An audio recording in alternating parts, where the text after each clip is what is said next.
We're gonna go out there and be completely normal. We've been pretending it's normal since we got here. Dad?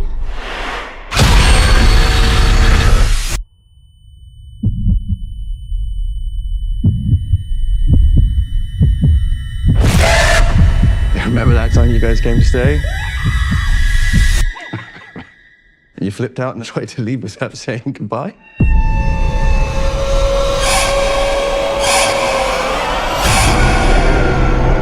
Alright, coming home from the theater, it feels like it's been forever since I've been to the movies.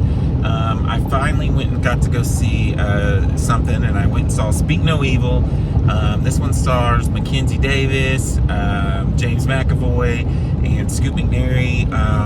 And as soon as I saw this trailer in theaters a couple months ago, I immediately wanted to go see it because of James McAvoy. Even in the trailer, his performance looked creepy and cringy and looked like he was going all out. And I will say right out of the gate, if that's what you're hoping for in this movie, it delivers. It is a really good James McAvoy performance. I feel like he just nails the awkwardness and the tension scenes of this movie.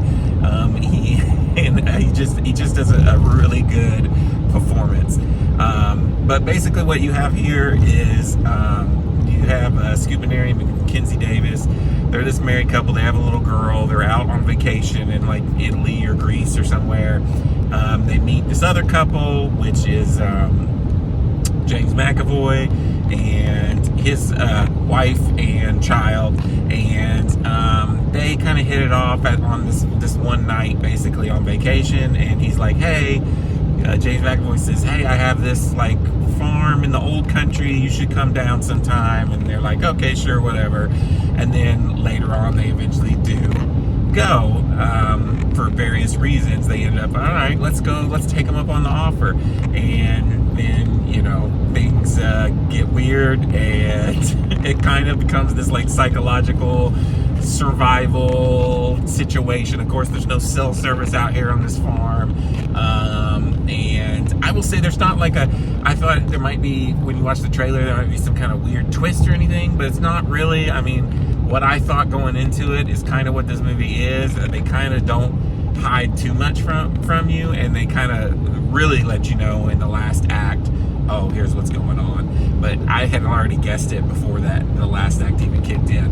And like with most characters, this is my kind of movie because I like the survival elements of a horror movie, and not like the super blood and guts of horror. And sometimes, but you get the same kind of characters making dumb decisions. There's times in this movie where like, there's no way after this happens, I'm out of here. I'm not going back. There is one specific, the daughter character, and they go back for something, and I'm just like, oh my gosh, we'll get some therapy. We're not going back. But other than that, I thought the story, while not like groundbreaking, there were some really cool elements that I did enjoy, and there was things that I noticed, like it opens and closes with the point of view of a specific character.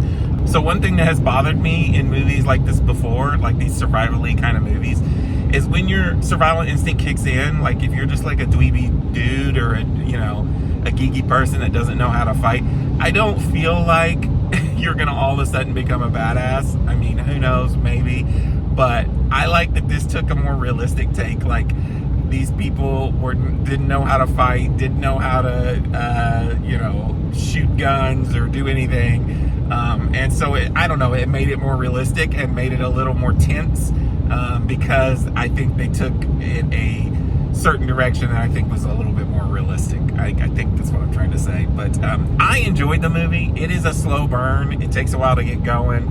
And like I said, it's not like breaking a ton of new ground or anything, but I had a good time with it. I would probably buy this and watch it again. And I have not seen, I heard that this was based off a different movie, like maybe like a Danish film or some other foreign film. I have not seen the original, so I can't compare this with that. But for me, just for James McAvoy's performance alone, I thought it was totally worth it. And maybe it's just me, haven't been in the theaters in a while, but I had a good time. I enjoyed the movie. And so I'm going to give Speak No Evil a 4 out of 5. And until next time, this is Rainy Cage. Peace out.